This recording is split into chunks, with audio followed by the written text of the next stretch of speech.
Thanks, Jeff. Appreciate it. Okay, to reiterate what Jeff just said, welcome to the post-lunch doldrums. You now get to hear about data from an economist. Oh, I'm sorry. But no, we're not going to get into charts and graphs and all that. We're going to focus more of applications. A lot of the speakers this morning were great. What Jay McInich, his words, word for word, spot on. I couldn't agree anymore. The other speakers. So I'm not going to really get into what we need to do. That's been emphasized pretty well. I mean, it's on the screen, but I'm going to freelance a little bit. I'm going to focus more on some of the whys and how we can fill some of these gaps. So you see in the agenda tomorrow, there's more group discussion interaction. So what I want to try to do is give you ideas, food for thought, to interject into these discussions so you have a strong idea better of what we should be doing going forward. So to kind of give you a background, my perspective, where I'm coming from, talk a little bit about Southwick Associates, what we do. Been in business now for 28 years.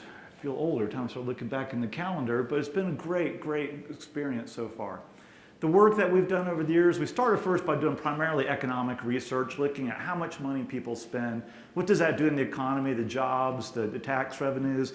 But really, economics is about why. And so why are they spending the money? How do you get them to spend more? How do you get them to change their behavior? It's all about allocating their scarce money and their scarce time.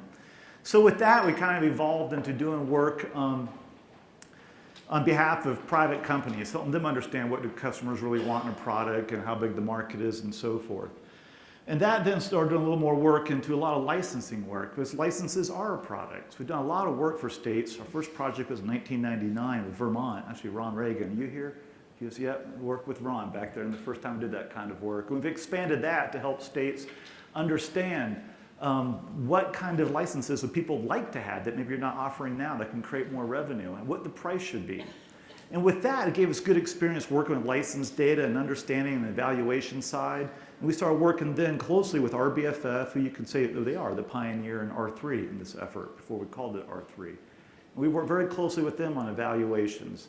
Learned a lot. There were 40 states with the RBFF since that time period. Worked closely with NSSF, piloting different new ideas from scratch. Did the same thing on behalf of the trade association, American Sportfishing Association, individual states.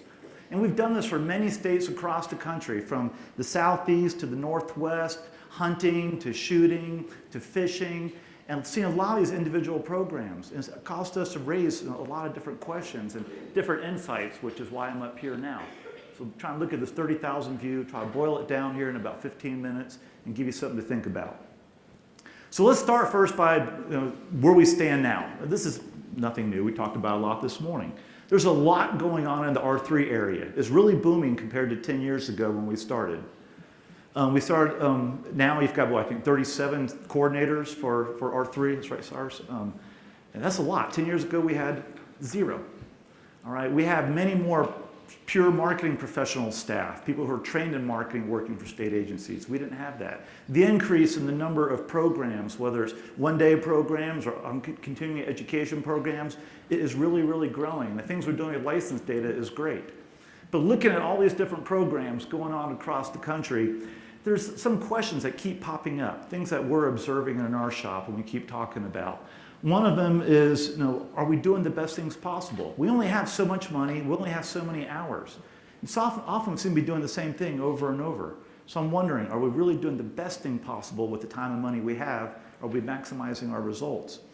Same time too is that, are we really connecting with our audiences? Steve Smith talked about that a little bit this morning, a few others touched on it. We tend to treat our clients often as clones. We talk at them. Same message fits everybody. That may not be the best way going forward. And then third also is I know the answer to this one, no. Not many people are following up with our participants. And that was referred to this morning again too. Too often we end an event and then we pat our customers on the back, we pat ourselves on the back and say, go forth and fish, hunt, and shoot. It's not that easy. They may go forth and go golfing. So I don't know if we're really following up very well and getting the best results we can. Touchy. So what I say is that I think we're driving blind too often. It seems to me that our R3 programs, We often do them because we know we need to do our 3 programs, but we may not really understand how to do them better to get the best results. So we tend to be blindly going down the road. There's certainly some notable exceptions to all this. And I mentioned a lot of the pilot projects with NSSF, the RBFF, they're just way up here. We're learning a lot of pilot programs, but in general, still as a community, we have a lot more to learn. And that's understandable because it's still a fairly new concept.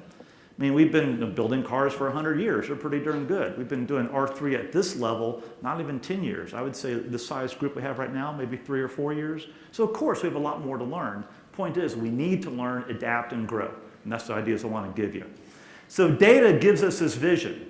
That's why Rob Southwick is talking up here. Data helps us to remove that blindfold and see where we should be going. To set a goal, kind of like Glenn was talking about. Once we have a goal, 60 and 60, it's amazing things that you can find yourself that you can do to reach these goals. So there's 3 major areas where data can help. Number 1 is to build relationships. That is to be able to better connect with our targeted customers. Second, we can use data to help evaluate and learn, improve, look what we've done, go forward from there. And third, to share information. It's not actually producing data, but it's taking that data and putting it to work better. So I'm going to go over all 3 of these areas individually, and then I'm going to wrap up with some recommendations on what we should do, I think, going forward, food for thought for tomorrow. So the first one is to build relationships. This means we have to interact with our customers, not talk at them, not tell them what we want them to know, but talk with them about what they want. Consumers, your customers are selfish. If you don't talk to them about their interests, they're just going to shut you off. Delete your email, turn off the TV, whatever it might be. The technical term for this is customer relationship management. We're going to avoid the technicalities. It's all about getting to know that individual better because no one likes to be spoken at. You want to interact with. Best way to show how this is done in a marketing sense using data is an example. An example I'm going to use is Pizza Hut. Pizza Hut, about 8 years ago, saw their sales were going down pretty drastically. And they're in a very fierce competitive environment. I mean, delivery pizzas, not a whole lot of difference in there, all right? And they know that. Now, they sat back and looked at what kind of tools do they have. They don't want to drop a lot of money into it because the idea is to make money, not spend money, something that we do need to keep in mind. And they had a database of about 7 million customers. These are people who've purchased pizza online all over the country. So they started mining through their data and they found out that their best, highest spending customer segment was the one that was disappearing the quickest, that was shrinking. So they thought, okay, let's go ahead and start a loyalty program, a VIP program. That hadn't been done before in pizza, and that's a little surprising because they're pretty common. So they started it. So they segmented all their customers in different types of groups and reached out to them with the first contact saying, hey, we've got a great new program. You're going to get a lot of good free stuff, and you're really going to like it. Pay attention. So they kind of told people, hey, it might be worthwhile if I keep opening their communications. It might be worth my interest. Again, that selfish interest. So then over the course of a year or so, they started reaching out with specials, offers, coupons, discounts, but focused on the individual's buying history. Again, you want to relate to that person, to their needs. An individual looks at Pizza Hut not for life advice. They look to Pizza Hut for pizza, for food. So as long as the communications related to what that customer is expecting, it worked out very well. And so coupons would come out, say if you're a mother with a family of 4, you would get coupons around the midday. It was time to think about dinner for family discounts. You would not get a coupon at 11 o'clock at night meant for drunk college kids. And it's very focused based on your particular need, based on your buying history. All right? And then as it went on, they started talking to people saying, oh, we hope you enjoyed this program. We hope you've gotten value out of it. Why don't you re-up? Pay $15, more money on top of that. And it worked. It worked really well. The results showed that their VIP customers increased 3 times, 4 times over. Huge increase. A lot of them are telling their friends about it, and people heard about the program, started becoming regular customers, were invited to come in. It worked. Their average sale per transaction up by 1/5. And that's really good. And of course, it's all about, for a private company, it's about profits. Just like for some of us, it's revenues, license sales for conservation. All right, it worked very well. Now, I've used examples about private sector in the past, and people have tried to use them at me. Sometimes I think examples in the private sector don't apply to us because we're generally a public or quasi-public type of effort. All right, when it comes to managing fish and wildlife on behalf of the public, you really can't equate the private sector and public sector. But when it comes to marketing, we can. In this situation, we're in a very similar situation because we have that same database of millions of records. In fact, our database, state license data, is much more comprehensive than any corporate database is. We have a much higher percentage of our records in there and a really long history in there. We had the same information that Pizza Hut needed. Contact information, most important thing. Buying history, and what privileges have people bought from us in the past? How much money did they spend? Where do they live? Demographic information, so we can communicate our messages to them directly. And we have. There's been a bunch of pilot efforts in place. RBFF has funded many of them. If you want to look at one, I recommend looking at what they did with Georgia recently. Excellent information. All right, a lot of individual states have done their own. We've helped them there. There's a bunch out there. But my comment here is I think a lot of these pilot efforts, they're more the exception. They're not the norm. We have not, as a community, embraced our state license databases and employing them to the extent that we should, that we could. It's right there in front of us. We don't have to buy this data. We own the data. All right, so here's an example of how it's worked in the past, I think, very well. This was a project funded by the National Shooting Sports Foundation. It's from the Models of Success program that Jim mentioned a little bit earlier up here. This was in 2011, before I think R3 kind of hit the pace that we're on right now. Actually, we did this project in joint with DJ Case. I saw Phil here earlier, so there he is. The idea was to do some kind of customer relationship type of method, to pilot that in state efforts. And so the first thing we did is we sat down, we took about 5 years of license data from Florida's records, and we started segmenting the customers. And the segments were based on their buying history. Were they regular customers, or were they people that churn in and out? Were they new? Were they big game, waterfowl, urban, rural? And we developed a communication plan for each segment so we could talk to them based on their own displayed interests. It's not what they told us they liked. They showed us they liked this information by buying different types of privileges. So we started out around late summer before hunting season began. And we sent out messages to each group. This message right here is one that went to apprentice hunters. Idea is, hey, you had your apprentice license, time to go get the real thing. Plan now, go get your hunter ed, get out there. And then during the course of the year, the campaign, we had them ongoing communications. Everything from, hey, Thanksgiving's coming up in a couple of weeks, your friends are gonna be in town, your family will be in town. Plan that hunt right now, i.e. before they plan on doing something else. Every message said, buy your license, click here to buy the license. Every message is also backed up with links to social media, to YouTube, where we had videos and how they can learn more. The point was, every message was focused on the individual and what you want to know in order to get out there in the field. They weren't brag messages saying, oh, look what we did as an agency. They don't really care. Right? You're talking to the consumer, you're competing with so many other sources trying to get the consumer's attention. You've got to stay focused on the customer's interest. Right? And it worked. And so we also had a lot of ongoing social media messages too. We had Facebook campaign with the same messages go out at the same time, Twitter and so forth. And the results were great. We had about 4.5% lift. We had a control group in there. We saw about 6,400 more customers bought that year. That's over $100,000 for the agency. Again, it's no cost. Email. You can send one message or 1 million messages. It costs the same. In fact, we sent 1.8 million emails out during this campaign. At the end, we saw about $12 million in sales, just in the state of Florida alone, for hunting equipment from the 6,400 additional hunters. So if you're in the private sector or you're not sure how much you want to get committed yet, look at these numbers. It's worthwhile. Partner. They need the help. All right. But the state license database, one valuable tool. But what it does is it talks to our customers who have already drank the Kool-Aid. All right, they're already there. So what do we do about recruitment? The first R in the group. We need to bring in new customers. People say, well, I heard it before in some state meetings, so we really can't do that. We don't know who they are. BS.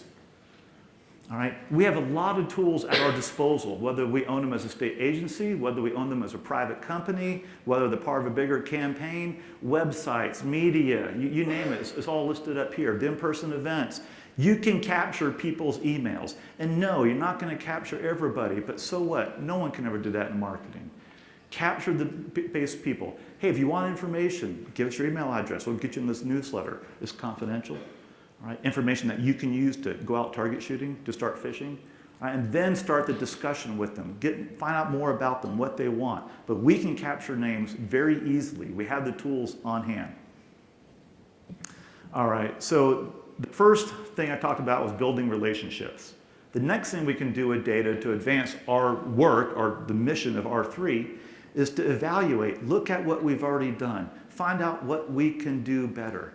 I don't think we've done a very good job at that. Again, a lot of our events are feel-good events. The event was over, we feel good about it. It must have been a good event. All right, we're winners. We could be even better winners if we try a little bit. So what we need to do is find out, after an event is over, do we reach our goals? That means you need to have some goals first going into a lot of the programs. I know I'm probably offending a few people. A lot of programs are already doing this. I'm treating you as the exception. I'm speaking blanket-wise for a lot of our programs across the country.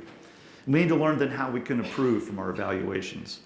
So the best way, of course, is to evaluate through different types of surveys tools. And this is critical, because if you don't do it right, you get bad data. And bad data can be much more damaging than no data at all. I'm not going to talk about this in detail. Mark Dudahl is going to follow with me afterwards. He's expert in this area. He will talk to you there about getting the right information done correctly so you can do God's work. What I want to emphasize is the need to standardize our evaluation efforts. Glenn Hughes had talked about this a little bit when he's on the stage a few minutes ago.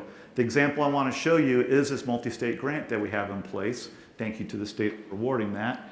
And it's doing just this. It's applying a standardized approach to evaluating a lot of our education programs, whether they're one-day kids programs, or whether they're multi-day or a continual type of event. The idea is that we're starting now, we're surveying the event organizers to find out what are the characteristics of their event. How do they communicate the event? How they manage it? What do they offer? Are they doing education, just hands-on? Are they doing follow-up? What kind of evaluations are doing? And then we're surveying the participants immediately after the event. What did you think about the event? How did you hear about the event? What did they do at the event? Did you have a good time?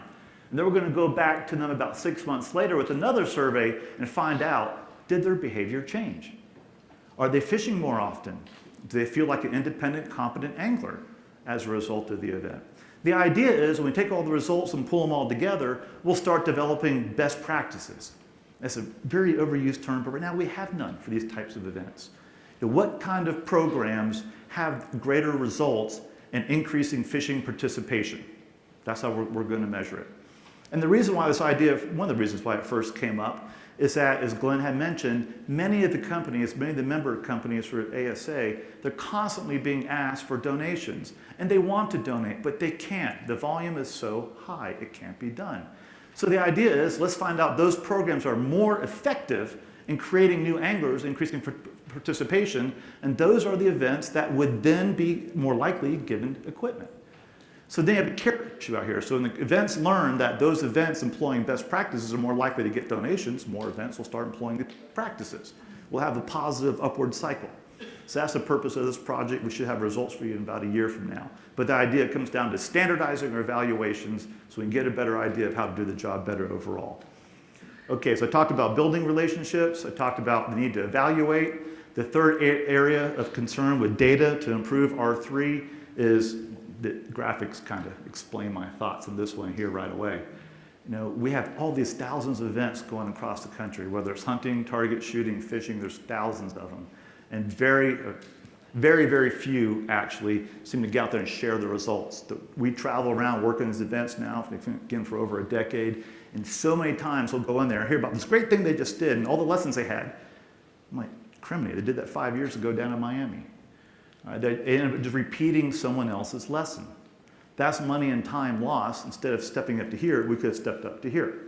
Idea is to share. Sharing happens in two ways. We can share data collectively across everybody, and then we can share lessons. Dave Chanda talked about that. It's a critical need, just communicating what we've learned. The regional marketing committees are starting to do a lot more of that too. It's great to see them emerge, start employing a lot of these practices. So the example I want to share here is what we call data dashboards. Chris Willard called it this participation scorecard. This idea actually grew out of the Western Association of Fish and Wildlife Agencies, R3 committee. Thank you for shortening that name. We talk about we need to move the needle. And that's why we're doing R3. And so the WAFWA, and Chris can correct me where I'm off base here, about 2 or 3 years ago, they're discussing, we're getting ready to invest a lot of money and time into new R3 activities. How do we know if it's working or not? The only common metric we have across the country comes out every 5 years. We need needles. We talk about moving the needle, but we need needles to move. We have to have this information. And so the first dashboard was created in Oregon. About 6 more states have done it since then. We're assisting with that. But then these 8 organizations are all represented here. Leaders in R3 area says, this is great. We need these dashboards at the regional and the national level. Can we combine these dashboards? Can we share the license data? And that's what we're doing right now. So again, like in Chris's slide there, excuse the small print. This is actually an interactive, it'd be on your computer. This is a combined dashboard for fishing and hunting. If you're on your computer, you could click up here and say, I just want saltwater fishing, or I just want small game hunting. And all these numbers will automatically change. The idea is by sharing all the data and combining the data across the country, we're going to learn a couple of key things. This column here is the number of people who bought a license in this time frame. This is quarters 1, 2, and 3 of last year. We're doing it every quarter in Oregon. This column right here tells you what percentage of our public is buying these licenses, i.e., are we staying relevant still? This column here is the new recruits. Or our recruitment efforts working? Baseline information. If that number is not going up, we need to adapt our R3 programs and make sure that starts going up. And this column here tracks the retention, the churn rate. We want to implement programs and drive that rate down to keep the renewals higher. So this is what's going on. We need more states to join the program. We'll be talking about that some in the regional committee meetings, but it's a great example of sharing. It's something we should have been doing years ago, but I'm glad it's operating now. You'll see more of this over time. This will be a public resource once it comes together.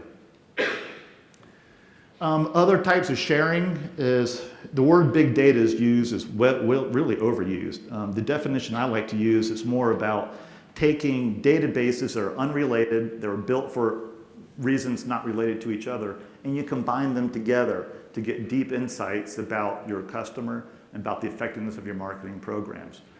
So this next little bit, excuse me, Samantha, I'm not going to sing, which I said, but if you're a John Lennon fan, you can hum this in your head.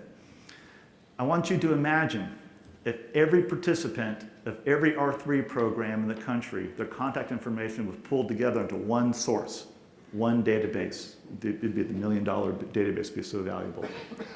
Better yet, collecting data for collecting data's sake alone is useless. Imagine if we had some group that could take all this data and then start following up with our participants. It was said this morning, and it was said very well. I apologize for the speaker who said, I can't remember which one it was.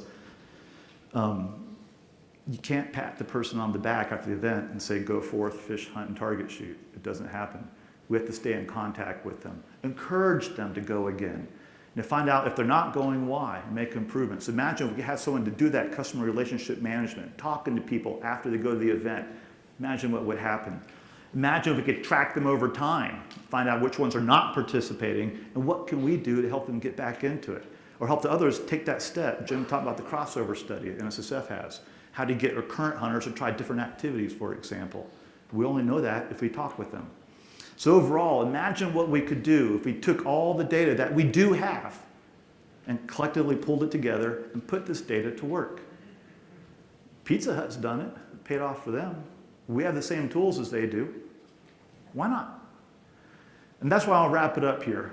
I have a challenge to you. I want you to keep this in mind when we go into discussions tomorrow. We have to find ways to work together, to cooperate, to share our data so we can expand and improve our programs and reach levels of success that we're nowhere near reaching right now. It should not be any problem at all to double, if not triple, the response rates we're getting to all of our programs if we employ current marketing techniques. Yes, we will still have some silo issues. We'll never get away from that, and that's perfectly okay, because we're each responsible for our own programs. We have to be loyal first to those who we work for. But to the extent that we can share information, I don't say we need to do it. We must. We must do it. So with that, I'll wrap it up. I appreciate your time.